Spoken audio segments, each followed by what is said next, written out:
حكايات الماما أفريكا لا تنتهي. ومع البطولة الحالية المقامة في كوديفوار بطولة كأس الأمم الإفريقية 2023، هنتكلم النهاردة عن حصاد أبرز المفاجآت في دور المجموعات لبطولة كأس الأمم الإفريقية.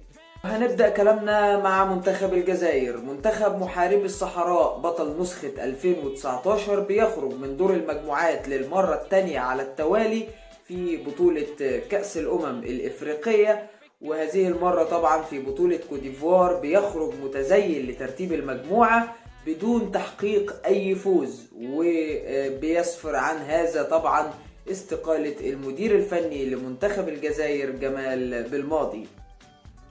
السقوط العربي مستمر مع منتخب تونس، نسور قرطاج تكرر نفس الرقم السلبي لمنتخب الجزائر بالخروج من دور المجموعات لبطولة الكان 2023 بالخروج متزيل ترتيب مجموعته بدون تحقيق أي فوز، وأيضا استقالة لجلال القادري مدير فني منتخب تونس.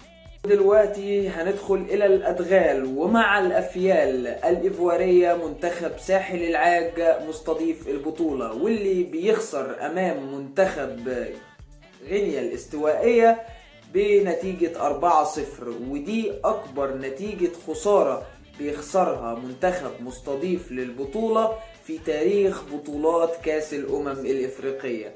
ونتج عن الخسارة الثقيلة أمام غينيا الاستوائية إقالة المدير الفني لمنتخب كوديفوار، المدير الفني طبعا جيان لويس جاسيه.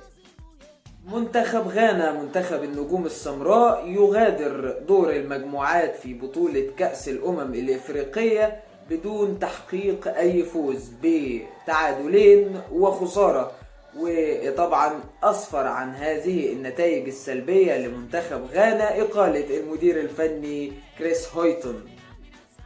منتخب جامبيا، منتخب العقارب واللي كان الحصان الأسود في بطولة الكان في الكاميرون عام 2021، أصبح هو الآخر ضحية من ضمن ضحايا البطولة الحالية المقامة في كوديفوار، وده طبعا بعد ما خرج من دور المجموعات متزين لترتيب مجموعته بدون تحقيق أي فوز وبثلاث هزائم، وكمان أصفر. واللي أكمل عن طبعا إقالة المدربين، أكمل حفلة الإقالة بإقالة مديره الفني توم سانتيفيت. منتخب موريتانيا، منتخب المرابطين، يحققون في المشاركة الثالثة على التوالي أول فوز في تاريخهم في البطولة على حساب طبعا منتخب الجزائر. ومش كده وبس، لا ده كمان بيحققوا أول تأهل في تاريخهم لدور ال16 في بطولة كأس الأمم الإفريقية، بالإضافة كمان إلى منتخب مصر واللي تأهل لدور ال16 بدون تحقيق أي فوز في بطولة الأمم الإفريقية أو في دور المجموعات اللي البطولة الحالية، وده طبعا بعد انتهاء مباريات دور المجموعات بثلاث تعادلات كلهم بنتيجة 2-2. دي كانت أبرز الأحداث اللي حصلت في دور مجموعات كأس الأمم الأفريقية ل 2023 المقامة في كوديفوار. استنونا إن شاء الله في أبرز أحداث دور ال16. سلام.